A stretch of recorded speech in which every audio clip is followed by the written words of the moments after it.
जुलाई 2016 को भास्कर शेट्टी नाम के एक फेमस बिजनेसमैन का मर्डर होता है। भास्कर शेट्टी कर्नाटक के एक सिटी उडुपी से था। उसका सऊदी अरेबिया में एक बिजनेस भी था और उडुपी में उसका एक होटल भी था।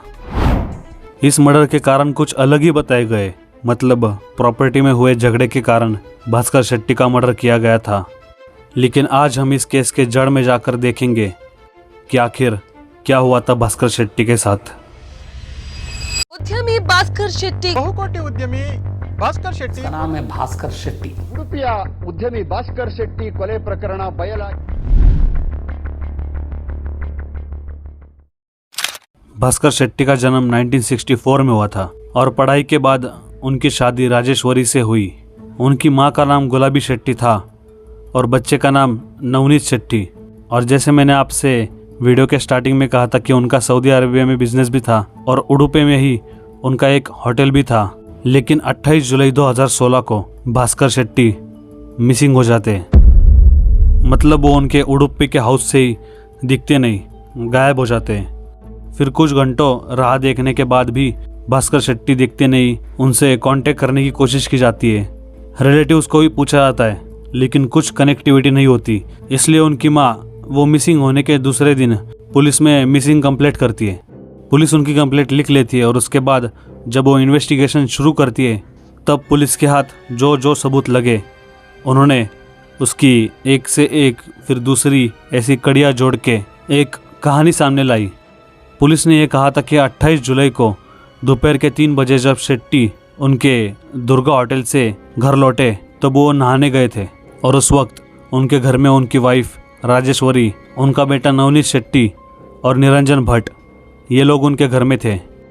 अब ये कितने लोग हुए? राजेश्वरी, नवनीत, निरंजन और खुद भास्कर शेट्टी, 4 लोग।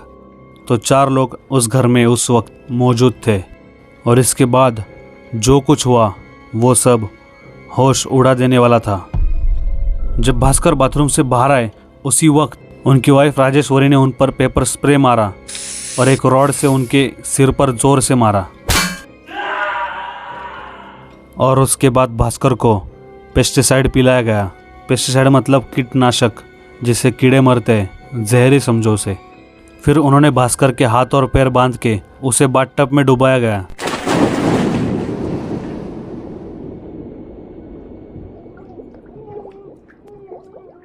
उन तीनों ने भास्कर की बॉडी को कार के डिग्गी में डालकर उसे नंदीकेट में निरंजन भट्ट के घर यज्ञशैल में ले गए।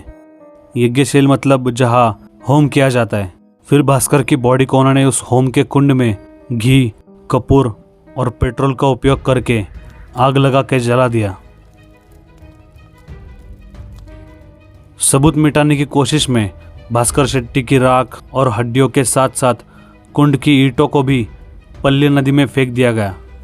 ये सब जब सामने आया तो भास्कर शेट्टी की वाइफ राजेश्वरी को और उसके बेटे नवनीत शेट्टी, इन दोनों को पुलिस ने अरेस्ट किया मर्डर के केस में।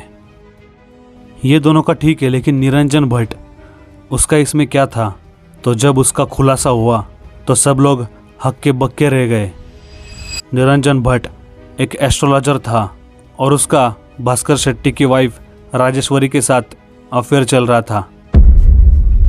इसलिए 8 अगस्त 2016 को निरंजन को भी पुलिस ने अरेस्ट कर लिया। 10 अगस्त 2016 को पुलिस को भास्कर शेट्टी की हड्डियां पल्ली रिवर से मिली।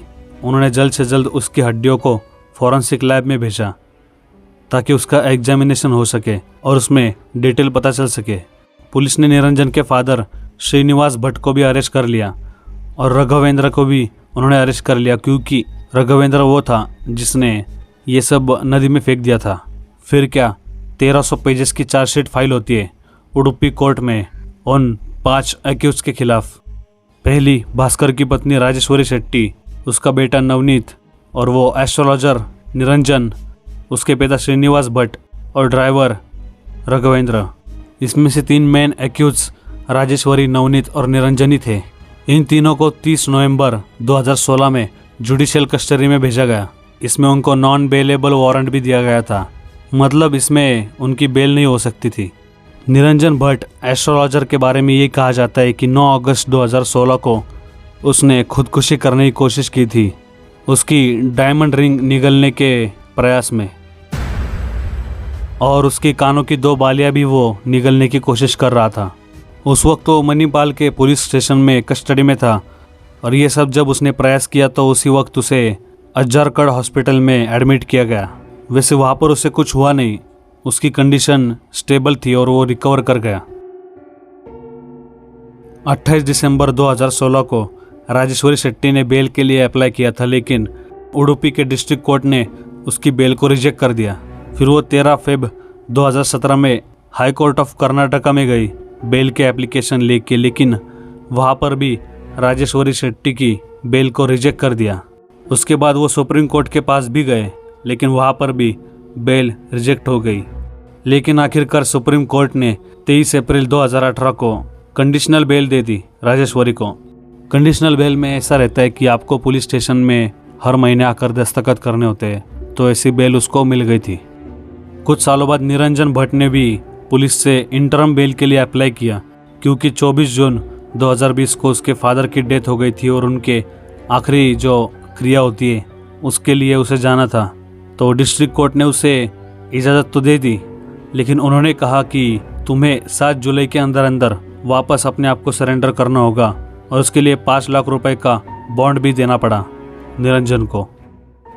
12 सितंबर 2017 को 2 मुख्य आरोपी नवनीत शेट्टी और निरंजन भट्ट पर मैंगलोर डिस्ट्रिक्ट के जेल के बी ब्लॉक में 10 कैदियों ने मिलकर हमला किया था, उन पर वार किए थे।